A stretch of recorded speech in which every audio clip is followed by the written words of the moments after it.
سبحان اللہ والحمد للہ واللہ.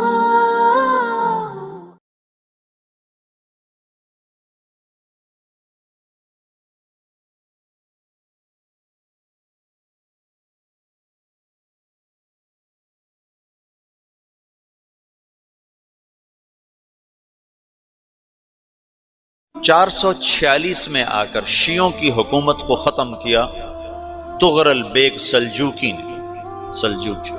سلجوک مسلمان ہوئے تھے محمود غزنوی کے دور میں. سلجوک ان کے بڑے کا نام تھا. تو ایک دفعہ محمود غزنوی نے سلجوک سے پوچھا اگر مجھے تیری مدد کی ضرورت ہو تو کتنے آدمی پیش کر سکتے ہو؟ تو اس نے ایک تیر دیا، کہا یہ ایک تیر ہے میرا،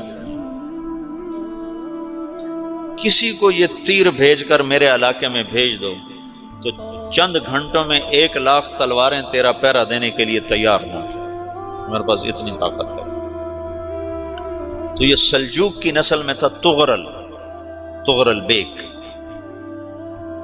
اللہ تعالیٰ نے جب عرب زوال کا شکار ہو گئے اور ضعف کا شکار ہو گئے، جیسے بڑھاپے کا کوئی علاج نہیں، جب قوموں پہ زوال آتا ہے تو اس کا بھی کوئی علاج نہیں، پھر اور قوم کو جگہ ملتی ہے. جیسے بڑھاپا ایک فرد پہ آتا ہے، ایسے بڑھاپا قوم پہ آتا ہے. قوم کا بڑھاپا جوانی میں نہیں لوٹ سکتا، جیسے فرد کا بڑھاپا جوانی کی طرف نہیں لوٹ سکتا، قوم کا بڑھاپا جوانی کی طرف نہیں لوٹ سکتا. کوئی علاج نہیں، نئی نسل کا آنا ہی علاج ہے. تو عرب دھل چکے تھے، 600 سال بہت ہوتے ہیں حکومت کو، اپنی صفات گم کر چکے تھے، اب نئے خون کی ضرورت تھی. تغرل بیگ پہلا شخص تھا جس نے آ کر اہل سنت والجماعت کو استحکام بخشا، شیعوں کی حکومت کو ختم کیا، بغداد سے، شام سے، ان سارے علاقوں سے. صلاح الدین ایوبی نے اسماعیلی شیعہ کی حکومت کو ختم کیا. مصر العاضد ان کا آخری خلیفہ تھا.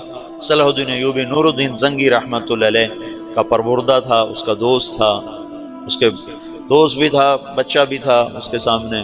زیادہ لکھنے پڑھنے کا شوق تھا. پھر اللہ تعالیٰ نے اس سے کام لیا اور اس کو مصر کا گورنر بنا کے بھیجا، مصر کی مدد کے لیے بھیجا. تو وہاں اس نے صلاح الدین ایوبی نے وہاں ختم کیا، تغرل بیگ نے یہاں ختم کیا. تو پھر سلجوک جو تھے نا یہ اقتدار میں آئے. ادھر ختم ہو گئی سلطنت بنو عباس کی. مصر ایک چھوٹی سی ترکوں کی سلطنت. تو اللہ تعالیٰ پھر مرکزیت کے لیے ایک نظام چلا ہے. 2 لشکر آپس میں لڑ رہے ہیں ایک میدان میں.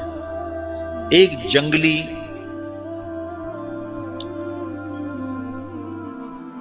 بدوؤں کا قافلہ، جنگل کے لوگ اپنے قبیلے کو لے کر، ایک جنگلی قبیلہ اپنے سردار کے ساتھ نقل مکانی کر رہا ہے ایک جگہ سے دوسری جگہ. اللہ کا نظام کہ یہ لوگ چلتے چلتے چلتے اس وادی میں پہنچ گئے جہاں جنگ ہو رہی ہے. 2 لشکر آپس میں لڑ رہے ہیں.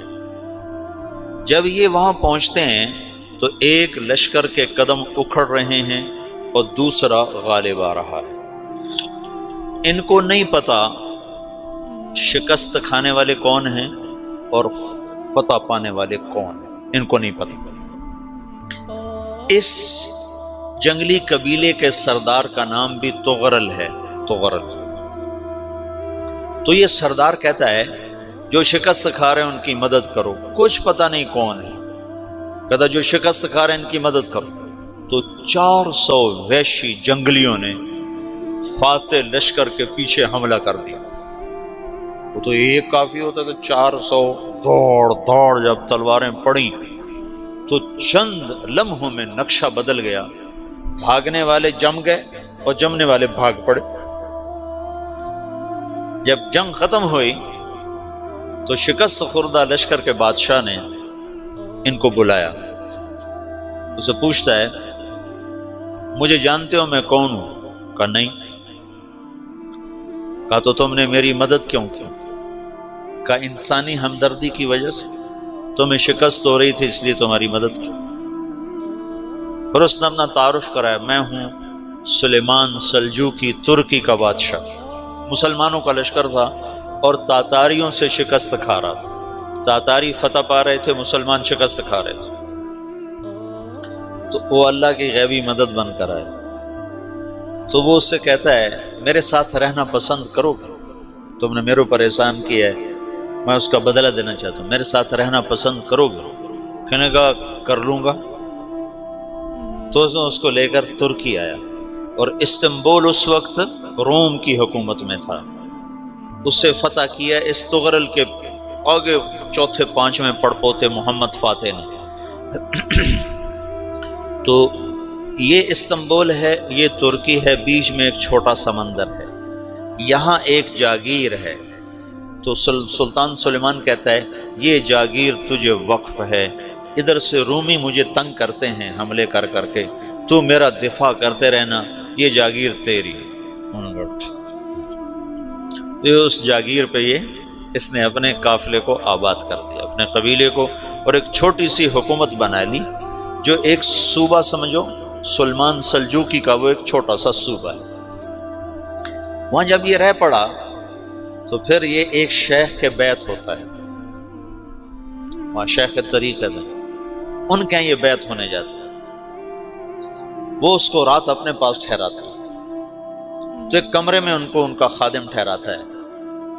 یہ جب کمرے میں جاتا ہے تو سامنے دیوار میں تاکچے پر قرآن پڑا ہوا ہے، تو یہ تغرل بیگ کہتا ہے یہ کیا ہے، یہ کیا ہے؟